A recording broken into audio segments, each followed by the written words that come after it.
आपका एक और नए यूट्यूब वीडियो में। और मैं हूं आपका दोस्त रजत राज। और आप लोग को रजिस्ट्रेशन के लेके ढेर सारा क्यूरी आ रहा था कि डॉक्यूमेंट वेरिफिकेशन में कौन कौन से कागजात की ज़रूरत पड़ेगी, क्या हमारा रजिस्ट्रेशन हुआ है नहीं हुआ, इससे क्या इम्पैक्ट पड़ेगा। तो इन्हीं मुद्दों को लेके आज हम लोग एक और वीडियो पे लेके आए हैं। और देखिए, वीडियो में हम लोग जो भी बात करते हैं पूरी तरीके से तार्किक बात होती है, तथ्य संगत बात होती है, और इसमें किसी प्रकार से फर्जी चीज़ें नहीं होती है। व्यू के लिए ये सब चीज़ें नहीं की जाती है, तो इसको आप ध्यान में रखना है। देखिए, अपडेट जो भी दिया जाता है वो पूरा तरीके से बीटीएससी के वेबसाइट और जो हम लोग को जानकारी मिलती है उसी आधार पर दिया जाता है। तो इसलिए आप लोग इस पर शक ना करें या गलत कमेंट ना करें कोई भी व्यक्ति। अब आइए हम लोग बीटीएससी के वेबसाइट पर चलते हैं और यहाँ लेटेस्ट अपडेट का एक सेक्शन है।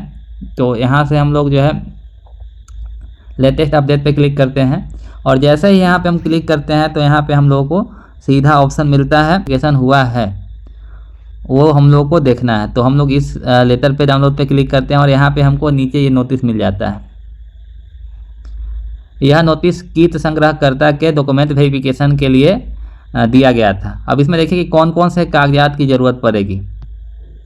तो देखिए, ये इसमें 53 विज्ञापन की संख्या है, और इसमें जो प्रमाण पत्र है डॉक्यूमेंट वेरिफिकेशन के लिए उसके बारे में चर्चा करते हैं। तो डॉक्यूमेंट वेरिफिकेशन के लिए यहाँ प्रॉपर एक लिस्ट दिया गया है, और ध्यान दीजिए ये कीट संग्रहकर्ता का है जिसका डॉक्यूमेंट वेरिफिकेशन हो गया है। लेकिन आप लोग को एग्जाम्पल के तौर पे मैं बताना चाह रहा हूँ कि कैसे चीज़ें हो रही है। तो उसमें आपको मूल प्रमाण पत्र जो है लेके जाना है, और उसके साथ 2 फोटोकॉपी लेके जाना है सभी प्रमाण पत्र का। जितने भी आपके पास प्रमाण पत्र हैं उनका 2 कॉपी जो है आपको लेके जाना होगा, ठीक है। तो आप यहाँ से जो है देखिए कि किन किन कागजात की ज़रूरत पड़ती है और क्या है। तो देखिए, इसमें सबसे पहले जो है क्लियर कर दिया है कि प्रमाण पत्र का निर्गत होने की तिथि, मतलब कट ऑफ की तिथि जो है यहाँ पे क्लियर किया हुआ है, क्लियरली यहाँ पे जो है दिया हुआ है कि यहाँ प्रमाण पत्र जो है निर्गत होने की तिथि। तो इसमें देखिए आपको इसमें आप मैट्रिक वाले में कोई आपको नहीं मिलेगा, ठीक है। मैट्रिक या इंटर या अन्य में आपको ये सब चीज़ें नहीं मिलेगी। लेकिन मैट्रिक के लिए नहीं है, निवास प्रमाण पत्र के लिए नहीं है, और पहचान पत्र के लिए आपको कोई तिथि नहीं है। लेकिन जहाँ तक आता है कि शैक्षणिक योग्यता संबंधी प्रमाण पत्र, तो जो भी शैक्षणिक योग्यता प्रमाण पत्र है उसका एक तिथि दिया हुआ है। यहाँ पे दिया हुआ है कि 5 मार्च 2025 तक जो है आपका ये शैक्षणिक योग्यता का जो प्रमाण पत्र है वो आपका बना हुआ होना चाहिए। तो आपको ध्यान में रखना है। उसी प्रकार से जो आरक्षण संबंधी दावा पत्र है, जैसे कि जाति प्रमाण पत्र या क्रीमी लेयर या ईडब्ल्यूएस का जो प्रमाण पत्र है, उसके लिए भी आपको उसी तिथि है। ये तिथि आमतौर पे विज्ञापन की आखिरी तिथि होती है, जो विज्ञापन प्रकाशित होता है उसकी आखिरी तिथि होती है। उसी आधार पे सारी चीज़ें दी जाती है। और विकलांगता के लिए भी वही है, और स्वतंत्रता सेनानी के आश्रित जो हैं उनके नाती पोता उनके लिए भी यही है। अब देखिए, इसमें 2 चीज़ें आप लोग ध्यान रखिए, और आप लोग को मैं बताने वाला भी था कि ऑनलाइन जो फॉर्म है उसका एक प्रति आप लोग अभी प्रिंट कर लीजिए। ऑनलाइन फॉर्म में जो है आप एक प्रति उसका प्रिंट कर लीजिए, या अपने कंप्यूटर में डेटा सेव करके रखिए या मोबाइल में सेव करके रखिए। उसके बाद जो आपने पासपोर्ट साइज का फ़ोटो अपलोड किया है उसका 5 कॉपी आपके पास होना चाहिए। उसके बाद जो है आप जो है कंप्यूटर वैसे तो टेस्ट दिए हैं सीबीटी के टेस्ट में जो आप एडमिट कार्ड जिस पे आप अपीयर हुए थे उस एडमिट कार्ड का भी ओरिजिनल कॉपी आपके पास होना चाहिए।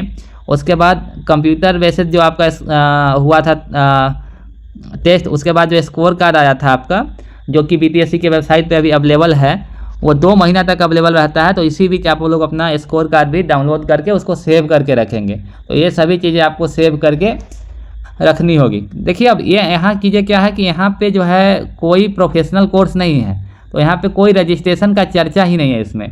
तो यहाँ पे रजिस्ट्रेशन का कोई चर्चा नहीं है, लेकिन यहाँ पे जो चीज़ें बताई गई हैं वो भी आपके लिए बहुत ज़रूरी है। अब इससे आगे हम लोग चलते हैं। अब आगे चलते हैं हम लोग, और आगे चलते हैं नोटिस नंबर जो है हमारा, कोई भी डॉक्टर का हम स्पेशलिस्ट जो है उसका एक बार डॉक्यूमेंट वेरिफिकेशन का लिस्ट खोल लेंगे, क्योंकि डॉक्टर्स का रजिस्ट्रेशन होता है और बीटीएससी में अभी केवल रजिस्ट्रेशन वाले पोस्ट डॉक्टर्स के ही हैं। तो इस नोटिस को हम लोग खोलते हैं और देखते हैं कि इसमें आपको क्या मिलता है। तो ये नोटिस देखिए खुल चुका है, और यहाँ पे हम इसको डाउनलोड कर लेंगे, और देखिए यहाँ पे जो कागजात की सूची है वहाँ पे हम लोग देख लेंगे। आपको सेम मिलेगा, कीट संग्रहकर्ता का जैसा आपको मिला है वैसा ही इनका भी है।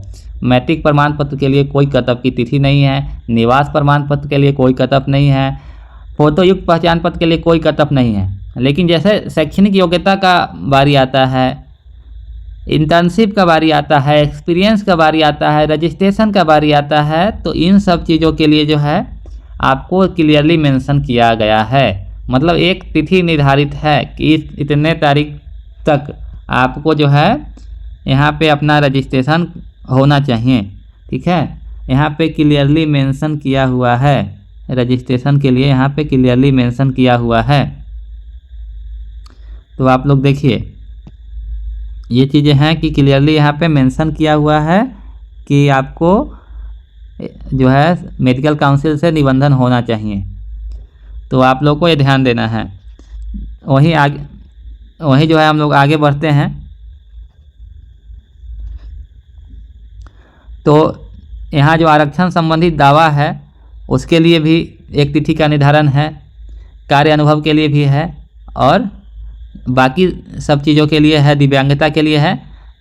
और इनमें भी आपको ऑनलाइन फॉर्म की एक प्रति, ऑनलाइन फॉर्म में अपलोड किए गए फोटोग्राफ की 5 कॉपी, सीबीटी के एडमिट कार्ड का ओरिजिनल कॉपी, सीबीटी के स्कोर कार्ड का, और यहाँ पे एक और चीज़ ऐड किया गया है, मूल बोनाफाइड सर्टिफिकेट।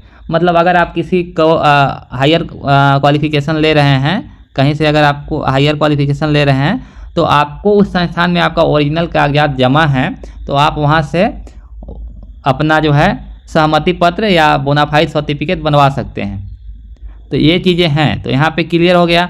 अब आइए हम लोग आगे चलते हैं और आपको बताते हैं कि फार्मासिस्ट के लिए क्या क्या कागजात ज़रूरी होंगे। तो चलिए अब फार्मासिस्ट के प्रमाण पत्र संबंधी बातचीत कर लेते हैं।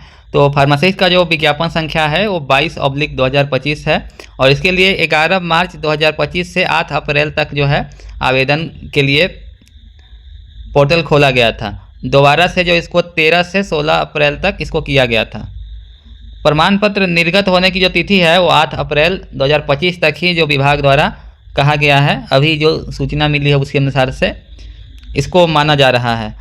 तो इसमें देखिए मैट्रिक के प्रमाण पत्र के लिए कोई तिथि निर्धारित नहीं है। निवास प्रमाण पत्र आपका परमानेंट होता है। फोटोयुक्त पहचान पत्र या कोई आपका विशिष्ट पहचान पत्र के लिए आपको कोई तिथि का निर्धारण नहीं है। लेकिन जैसे भी आप शैक्षणिक योग्यता की बात करते हैं तो आपको जो है यहाँ पे 10+2 के लिए, डिप्लोमा इन फार्मेसी के लिए और आपका जो है इन सब शैक्षणिक योग्यताओं के लिए जो है आपका तिथि निर्धारण है। अब जो है इसमें बिहार राज्य फार्मेसी काउंसिल से जो रजिस्ट्रेशन मिलता है बच्चों को, उस पे जो है तिथि का विस्तार कर दिया गया था। तो बहुत सारे साथी अभी परेशान हैं। तो इसमें अभी कुछ कहा नहीं जा सकता। जब तक बिहार स्टेट फार्मेसी काउंसिल का रजिस्ट्रेशन आपको मिल जाता है तो अच्छी बात है, नहीं मिलता है तो आप लोग जैसे भी हो डॉक्यूमेंट वेरिफिकेशन में उपस्थित होने का अपना प्रयास करेंगे और वहाँ पे जो अधिकारी होंगे उनको अपना बात रखेंगे, क्योंकि संख्या कम है और हो सकती है कि आपको वहाँ से कुछ रिबेट मिल जाए। तो बस यही हम लोग प्रयास कर सकते हैं कि सभी लोग का नियुक्ति हो पाए। तो यहाँ पे अभी जो है जो हम लोग का गेस है अभी कोई फिक्स नहीं है, क्योंकि बिहार स्टेट फार्मेसी काउंसिल में थोड़ा सा अभी ओवरलोड चल रहा है। रजिस्ट्रेशन के लिए बच्चे परेशान हैं, नहीं हो पा रहे हैं। ये फॉलो अप लीजिए, किसी भी बिचौलिया के चक्कर में मत पड़िए कि हाँ रजिस्ट्रेशन के एवज में किसी को बिचौलिए को पैसा देना है। तो इसका कोई समय सीमा नहीं है कि आपका ये कोई फिक्स नहीं है। ये जो है बीटीएससी जब नोटिस जारी करेगा उसी नोटिस में क्लियर होगा। ये मैं भी कोई बीटीएससी का अधिकारी नहीं हूँ कि मेरे को भी पता हो, तो इसलिए इसका कोई अभी समय सीमा मैं आपको बताने में सक्षम नहीं हूँ रजिस्ट्रेशन के लिए। बाकी आपका जो है बाकी सभी प्रमाण पत्र जैसे आरक्षण संबंधी प्रमाण पत्र हो गया, जाति प्रमाण पत्र, ओबीसी, ईबीसी जो है सभी का जो है तिथि सेम है, मतलब 8 अप्रैल है। कार्य अनुभव भी आपको 8 अप्रैल तक ही काउंट किया जाएगा। उसके बाद जो है विकलांगता प्रमाण पत्र और इन सब चीज़ों का है, तो ये सब भी आपको बनवा के रख लेना है। अब देखिए आपको इसमें भी दिया हुआ है ऑनलाइन जो है फॉर्म जो आपने जमा किया उसका एक प्रति आपके पास होना चाहिए। ऑनलाइन फॉर्म में अपलोड किया गया फोटोग्राफ का 5 कॉपी आपके पास होना चाहिए। सीबीटी के एडमिट कार्ड का जो है साइंड कॉपी आपके पास होना चाहिए। सीबीटी का जो स्कोर कार्ड है उसका 1 कॉपी आपके पास होना चाहिए। और यदि आपके मूल दस्तावेज कहीं जमा हो तो जो है आपको बोनाफाइड सर्टिफिकेट देना है। लेकिन अभी जो आंकड़े मिल रहे हैं, अभी जो सूचना मिल रही है कि आपका डॉक्यूमेंट कहीं गुम हो जाता है या कहीं खो जाता है, वैसी स्थिति में भी जो है उनको अयोग्य करार दिया जा रहा है और कई लोगों के साथ ऐसा हुआ है। तो इसलिए आप लोग जो है अपना प्रमाण पत्र लेकर ही आएँ और बहुत सावधानी से प्रमाण पत्र लेके आएँ, ताकि आपका जो है डॉक्यूमेंट वेरिफिकेशन हो जाए और आप सभी लोग नियुक्ति में आ सके। तो वीडियो बहुत लंबा हो गया है और आप लोग को वीडियो में बने रहने के लिए ढेर सारा प्यार और सभी को बहुत बहुत धन्यवाद।